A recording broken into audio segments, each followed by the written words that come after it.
All right, ladies and gentlemen, welcome back to the My Tesla channel. My name is Jeremiah, and in this video, I'm going to be going over 7 tips to help improve your Tesla's range. With Tesla sales being at an all-time high this year, that means that this is probably a lot of people's first winter with an EV. So let's talk about how to reduce that cold weather range hit. Also, thank you to Masterworks for sponsoring this video, but more on that later. So first up, let's talk about the only thing that actually touches the ground on your car: the tires. All newer Teslas have a manufacturer recommended PSI of 42. You can check your specific recommendation by looking at the sticker on the inside of your driver's side door jamb. Alternatively, you can see this by going into the service menu in your car settings or via the app under controls. Now, Tesla's recommended 42 PSI is with the tires being cold. I see some people do like 37 cold because when you start driving, they expand and your tire pressure rises, but don't do that. Tesla knows the PSI is gonna rise when you start driving, and well, more inflated tires is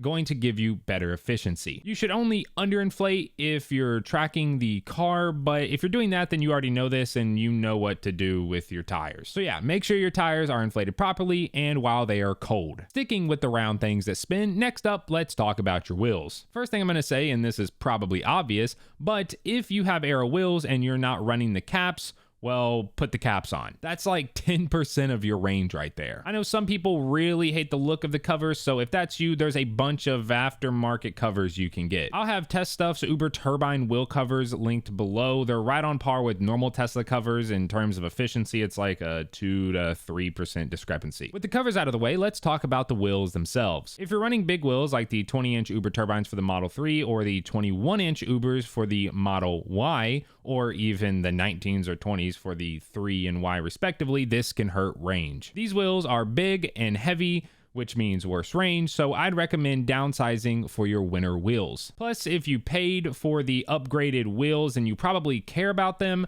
and unless you're living in a place that doesn't experience winter, then all that salt and just winter crap on the road is not gonna play nice with your wheels at all. I'm a big believer in having a set of dedicated winter wheels and summer wheels. So if that's where you're taking, then I highly recommend your winter wheels being smaller for added efficiency. There's a ton of aftermarket wheel places, but the 2 I recommend and that are the most popular are T-Sportline and Martian wheels. I actually just swapped out 2 my winter wheels and I ended up going with 18-inch T-Sportline TS5s with cross climate 2s, and yes, these 18s fit over the performance calipers, and yeah, I'm getting really good efficiency with them. Next up, we have weight, and I know it sounds stupid, and no, I'm not telling you to gut your car, but if you're one of those people that keeps a lot of junk in your trunk or frunk, not judging, then take it out. I lost like 40 pounds this past year, and I swear to God my car gets a few more miles now. Jokes aside, let's talk about something that's gonna get you more than just a few miles of range: your HVAC system. If you're rolling around with it going at full blast all the time, that's gonna eat into your battery. If I don't have any passengers in the car, then I can easily drop my heat down quite a bit. The heated seat and steering wheel keeps me very comfortable and consumes a lot less energy than the heat going full throttle. If I do have passengers, I just get the temp to a comfortable setting and then I leave it on auto. That way it doesn't get too hot, so I have to turn it off just for it to get too cold and me having to turn it right back on. I've had great efficiency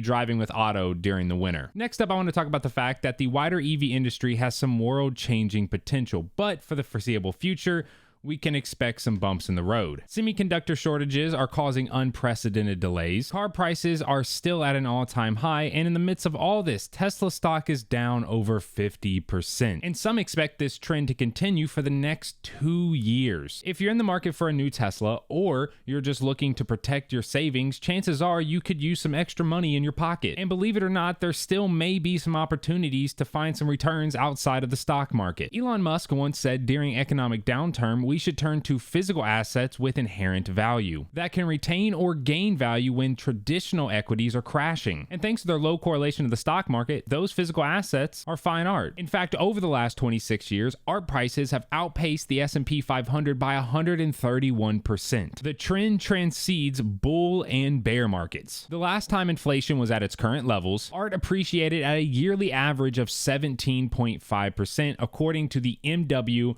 all-art index. But there used to be a problem, and that's the fact that up until recently, the main barrier to the art market was accessibility. I know I, for one, don't have just 10 million laying around to hang a painting up in my living room. But now with Masterworks, you can diversify your portfolio with contemporary art for a fraction of the cost. And this isn't NFTs, by the way. This is real art from legendary artists such as Picasso, Banksy, and Monet, qualified with the SEC, allowing you to invest in shares that fit your portfolio. In 8 of their 9 last exits, Masterworks delivered net returns of over 13.9% to investors. And with demand on the rise, they're looking to add new offerings on a weekly basis. Nearly 600,000 people have signed up, so there is a wait list, but for my subscribers, they gave me a special link to where you can just bypass the waitlist. So check out the link down below for more information. Building off the car being warm, driving on a cold battery is a great way to kill your range. Now, thankfully, Tesla has made it very easy to see if your battery is cold. There will be a snowflake next to your car's battery in the app, and I also believe it will appear next to the battery in the car, but there's an even better way to tell if your battery is cold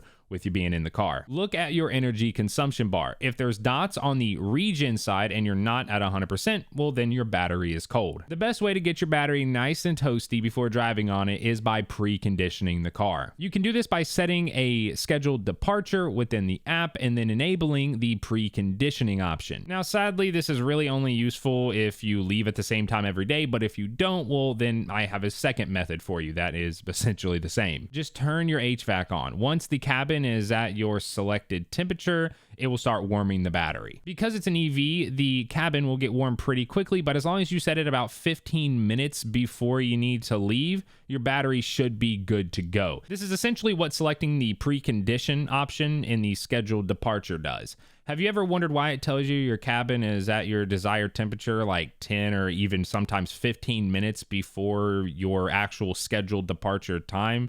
It's because in reality, it's just running the HVAC system, get your cabin up to whatever temp you set it at first, and then it starts warming your battery. So yeah, just turn your HVAC system on. Now, I do recommend doing this with the car plugged in so you don't lose too much battery while it's warming itself. Last thing I'll say about warming the battery is that if you're ever in a pinch and you didn't have time to precondition / turn the HVAC on and let it run, and if you're somewhat close to a supercharger, just set your car's nav to that supercharger. This will start preconditioning the battery very fast, so warming it up very fast. Okay, now let's talk about something that we're all guilty of: going a little bit too fast. Most interstates have their speed limits set around 70, which is actually really good for us Tesla owners. Anytime you get over 70, you're going to start sucking your battery dry. Technically, the best speed for efficiency is in the 40s, but you can still achieve efficiencies in the 80s and even low 90s, well up into the 60s. But once you get going over 70, especially if it's cold, then you can kiss your efficiency goodbye. If you really want to make every percent count, then I recommend throwing it on autopilot, as that probably has better throttle control than you,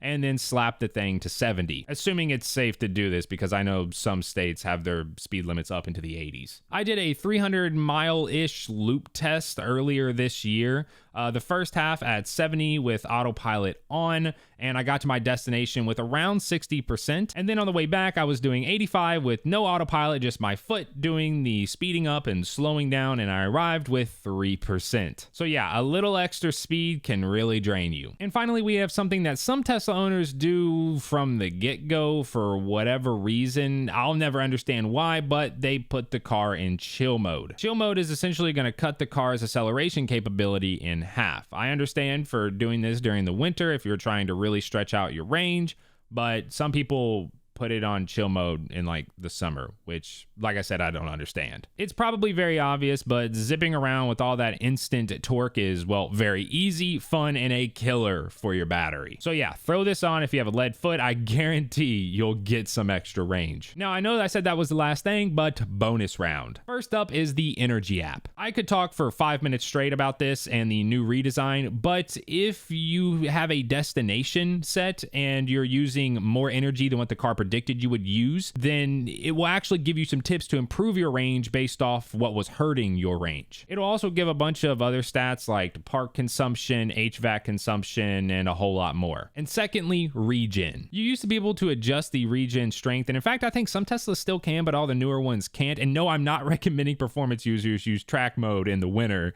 to get more regen. All I can really say is that if you're still using your friction brakes, stop with regen. Just learn to use it. The less you use your actual brakes, the further you'll go. Because instead of all that energy being exhausted via the heat from your pads, it just goes right back into the battery. But those are 7 tips to help improve your Tesla's range, especially now that a lot of the northern hemisphere is starting to get into those cold winter months. This was definitely not a battery degradation style video, so like how to maintain as much battery as possible over a long period of time. I'll probably make a video on that in the future. This was more of a, here's what to do to get the most out of the battery that you currently have. If this is your first winter with an EV and you have range anxiety, don't worry, it will go away. After my first winter with an EV, especially a Tesla and their insane charging infrastructure, I don't have a single bit of range anxiety now. I just drive and plug in. That's literally all. I don't think about anything else. But for the people that do have it, well, this video should help you out. But thank you all so much for watching. If you have any more tips that I didn't mention, well, then comment them down below. If you're new and you want to see more Tesla related content like this video, then feel free to subscribe. For everyone asking, yes, I will be making a how to wash your Tesla in the winter video. Don't worry, I've had a lot of people ask me about that. If you enjoyed the video, then don't forget to drop a like, and I will catch you all in the next one. Peace.